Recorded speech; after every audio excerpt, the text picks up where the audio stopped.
Our purpose is to offer help to families in the area of budgeting and planning. Budgeting as it relates to financial issues and planning as it relates to meal preparation, purchases, and other short-term concerns. Helping families understand corporate power as it relates to purchasing in order to bring savings to the family. Experiencing and expanding the corporate power to joint ventures that teach skills and living such as home repair, bartering, seeking, and utilizing opportunities that make dreams come true. Assist families in obtaining knowledge and awareness of all human resources and services available to them. Sponsor seminars that coordinate various services to enhance and assist the family in their ever-changing and growing needs.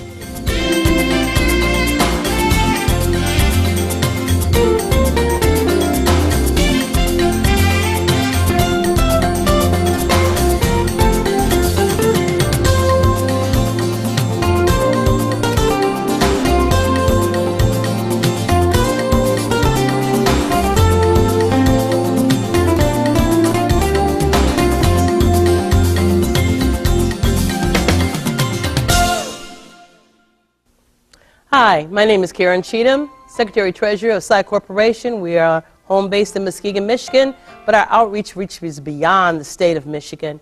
We're going to talk to you in this segment about budgeting. And we want to set up John and Mary. And John and Mary are very unique because John and Mary said, because we were in such a situation, take our numbers, but don't let anybody know who we are. So John and Mary are not their real names, but their numbers are real. And we want to talk to you about ideas of the fact that you can have a good income and still not be prepared for retirement or how to live as God has said. Let's look. John and Mary. John and Mary, age 50, they have 2 adult children, and we know in this time that doesn't really mean that they've left the house, but we might think that they've left the house, and they really have. They have an annual income of $96,000, which sounds really good. Their net monthly amount is about $56.80. They have savings of $50,000 and no investments. One of the interesting things about the old school of retirement planning was that we used to think of it as a three-legged stool. First of all, you would have Social Security payments with increase annually, and we looked at company providing pensions, which was a monthly check in the mail for life. And of course, we had savings set aside. But I want you to know that what's happening now is that the stool is unstable. Social Security is in question, whether or not pensions will be provided for company is in question, and certainly our savings are very low at this point. So retirement planning has to go a step beyond that because 2 of the legs are unstable. Let's look at wealth. They have a mortgage, $50,000, so they still owe on their home, but they're not sure because many people that tell me that's all I owe on my home don't really know what they owe on their home because they haven't sat down and looked at what do I really owe, what is out there, what fees, have I been late, have they assessed me different stuff, so what's going on? They have 1 loan, a 2nd loan, and auto payments of $800 a month. That's quite a bit going out, but that would be okay, but let's continue to see what else is going on. Their food and non-food costs, $300. Dining out, $300. I got to talk to John and Mary one more time about that. Gas budget, $400. Well, we know now at gas prices at 4 approaching 5 that even looking at that is not going to be enough. So they haven't really told me all what they're doing because they've never sat down and looked at it. Let's look at the gas budget at $400, but gasoline $60 a week. Consumers $150, and phones $200 a month. Now someone might say, why are you paying $200 a month for a phone? We need to look at all of those things. What else? Cable and internet $160.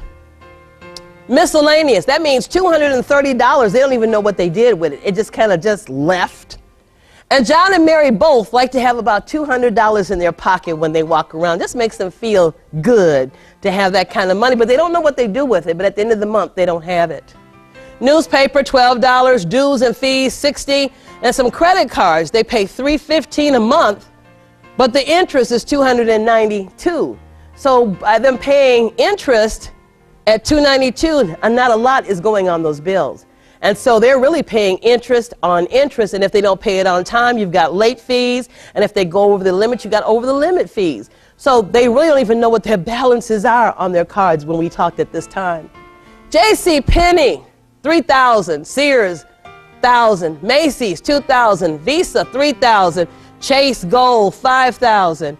The interest rate for them, because they've been late, is 24.99. Late payments and over the limits have put them in that bracket, 24.99%. You said, that's unreal. But if you've got a pattern of being late because you can't make your payments and you've got fees on top of that, yes, you can go that high. Questions for John and Mary need to consider. Economic future of the employer. You're working now, but we all know that sometimes you walk into work and put your briefcase down, get your cup of coffee, and somebody will say, I'm sorry, the plant is closing tomorrow. What would John and Mary do? They owe all this money. They haven't even paid their house off. The age they plan to retire, that's important, because you never want to go into retirement in debt. The estimated monthly pension amount, if there is some. Sometimes those pensions get adjusted, and sometimes what you thought you were going to have is not what you're going to have, but there's no way John and Mary are going to get $96,000 in pensions. Medical insurance coverage. When I retire, will I have medical? Do I have to pay for it? How much will it cost? Will it cover everything? You may have a medical plan, but it may not cover, let's say, your annual gynecological exams. Maybe it won't cover certain surgeries. Maybe you have to pay 50% of your prescription costs. Maybe your prescriptions are running $800 or $900 and you got to pay $400 a month. These are all possibilities that John and Mary haven't considered. And then there's a savings. $50,000 isn't really a savings. We've been looking and analyzing and talking to people, and they came up with the idea that if a person had Medicare for real and they had a good pension for real, that each person needs to have at least $300,000 set aside so that they'll be able to live in the pattern or the comfortableness that they had before they retired. And in these now modern days, it might be just to survive. The cost to maintain the home. See, as your home gets older, it's like our body. It starts to fall apart. Things start to have need. The furnace gets old. It doesn't work anymore. Now you got to have a new furnace. You know, the systems, the piping, all of that might plug up. We never know what's going to happen as our house get old, but we don't have any money. The age of the vehicles and the cost to maintain them. Other considerations such as health. They may need to downsize. But in this economic, how are they going to sell their house? How are they going to get the things that they need? So this is what we're looking at for them. Debt and fixed income equal a disaster. So what we want to do here is take a little break and let you think about those things, and then we want to come back and show you what John and Mary actually had to do. Welcome back. Let's talk about what we did with John and Mary. First of all, the part in here that you don't see is every month we worked out a monthly budget for John and Mary. And at the end of the first year, I don't think John and Mary liked me too well, but that's okay, because what we were there to do was to help John and Mary get ready for retirement. And because they're starting so late, there had to be some significant changes that took place. First of all, when they started to really log their money, they found out that like $769 more than what they actually thought. So there was some difference in their income. John and Mary were not tithers. And though I don't tell you you have to tithe, I tell you if you trust God and He says to do it, that He promised to open up the windows of heaven and pour you out blessings you wouldn't have room to receive. And God doesn't lie and His promises are true. So it's up to you if you decide you want to tithe. If you decide not to, remember, I'm here to help you to learn how to budget, but your responsibility to God is between you and Him. So what we did was we started midway helping John and Mary tithe. We looked at their taxes, and they were right on with taxes, but they didn't have a savings. And so we got them started with just a little savings, but we had to pay some of that debt. When we looked at their first mortgage, we want to pay that $12,000 and that second mortgage that they have. We want to pay those prior to their retirement. Now, there's two options. They only have $50,000. They could have just gone and paid that off and then put that same amount of money they were paying monthly back into their savings. And they probably would have came out pretty even because they don't have a lot to start off with, but they're paying out more in the mortgage interest than they're earning on the $50,000 that's in their little savings account. Let's look at some of the other things. What we did was we set a new plan for the phone. So instead of $1,200 a year, we went down to a new plan of $500, and the cell phone we went down to $900. We didn't want to hurt John and Mary too bad, and they were kind of used to these phones and these plans. We looked at Mishcon, and they were at $4,800. We went down to $2,500. We looked for all the ways around that house that we could seal in, and around the windows, the door facings, to keep the heat from going out and the cold air from coming in, which reduced what they were paying out. Let's see, there was water and sewage, and that went up a little bit, but we talked to them about ways they could change. And one of the ways is that taking a shower. Taking a shower, you take a lot of water. It's a lot of water to take a shower. And I'm not talking about the size of the person either, but it's just the fact that the water is running. What happens if you just get the body wet, turn off the water, soap up the body, rinse yourself off? You save a little money. If you have little children running in the house, John and Mary don't, but if you do, you would have a little plastic jug, maybe a little quart size or a little plastic jug that you might buy milk in. Fill it up with a little rocks, put the top on it good, and set it in the toilet tank. What does that do? As you flush, it's less water to fill up that tank. It saves a little, but every little bit helps. Electrical, just learning how to turn off some of the lights. Turning off some of the things that you're not using, learning to use less for electrical.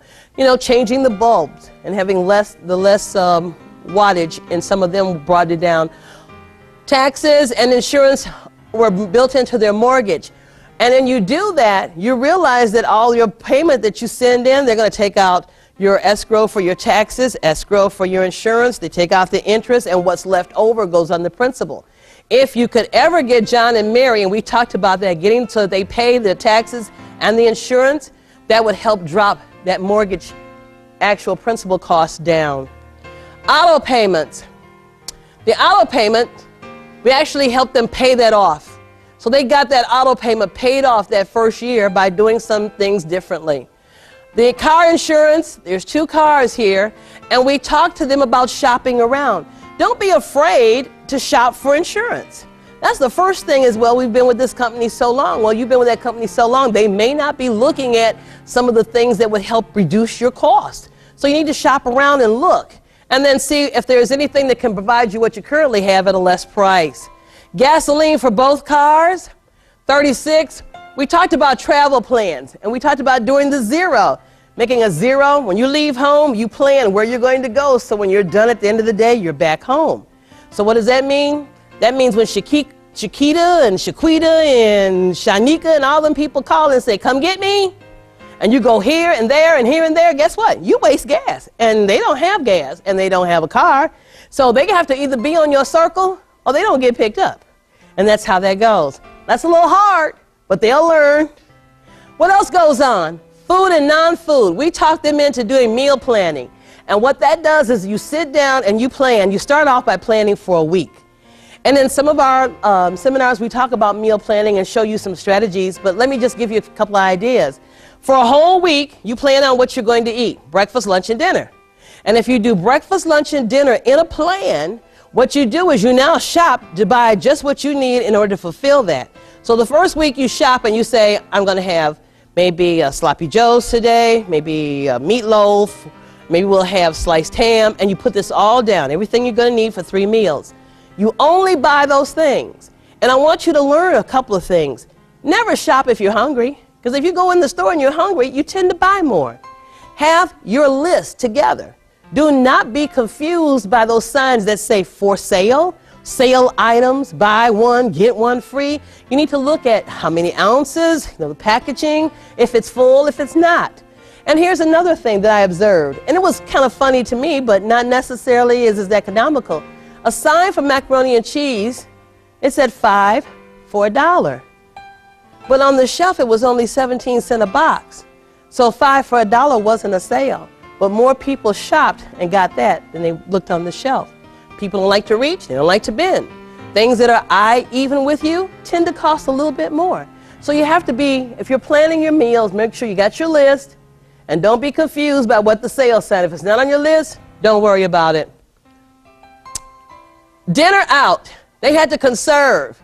They had to plan their dinners out, because when you plan your dinner out, what happens was you planned when you were going to go out, you figured out how to go, looked for coupons, or maybe, have a dinner and get a dinner. All of those things were there. So we looked at those things and we said, hey, you got to figure out what you're going to do. So they did meal planning, and they did select when they were going to go out for dinner. So there was a little more in the meal planning, but a little more savings in when they went out for special events. The newspaper, if you've got the internet, read it on the internet. That saved $12. What else did we look at? Cable, we did some cuts because of the helmet of salvation. Some of those things that you watch all day long, those movies where people are illicit sex, and the pornography is just as close to what it is. And those things don't need to go into our hearts and our mind. And so when they looked at what they were watching, it was good to cut it back. And so there was some savings there because of the helmet of salvation. John and Mary, you can't have $2,400 and not know what it is. So they had to plan their spending. You've got $1,040.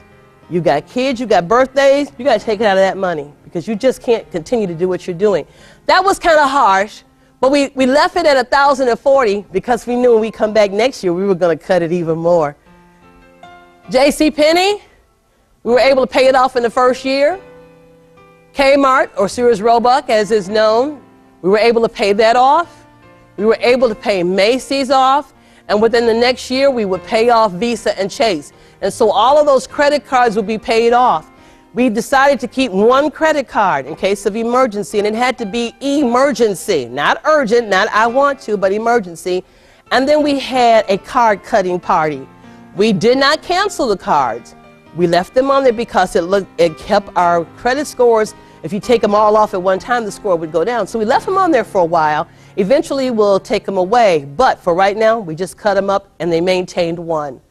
Christmas Club, that was where they were paying money back. That wasn't where they were saving. And so we got that paid off. And then vacations, we told them they had to work on mini vacations. Not a whole lot of mini vacations, but many little, let's go over here, let's go over there. There's a lot of things people can do, and it doesn't cost a whole lot of money if you do it on off seasons. So we talked to them about that, planning ahead, and then the Christmas where you throw away $3,000 and nobody knows what you bought, we had to get rid of that. And then we set up a miscellaneous gifts. There's some things you may want to buy, and so instead of having $2,700, they only had $2. So in that first year, John and Mary went from $49.84 in the red to $1,406.61 in the black. So what we did, even though these people never tithe, they're now tithing. They never planned, they're now planning. They never thought about their spending, they're now thinking. They are accountable for their spending, they're recording everything, and now they're able to look at getting out of the debt and taking the money from these areas here that they were putting in and putting those into savings or paying extra on their mortgage. This is what we call budgeting, but you can't do the budget unless you're willing to give 30 days of logging of every single solitary penny that you spend. Because we're accountable to God. If He gives us $100 at the end of the month, you either spent the 100 and you know where it went, or you still have the 100. Every time we spend, we should think about, I'm accountable to God for what I'm doing because I'm a steward, He is the owner. And if you're writing it down and you're ready to budget, then we're ready to help you. Thanks and have a great day.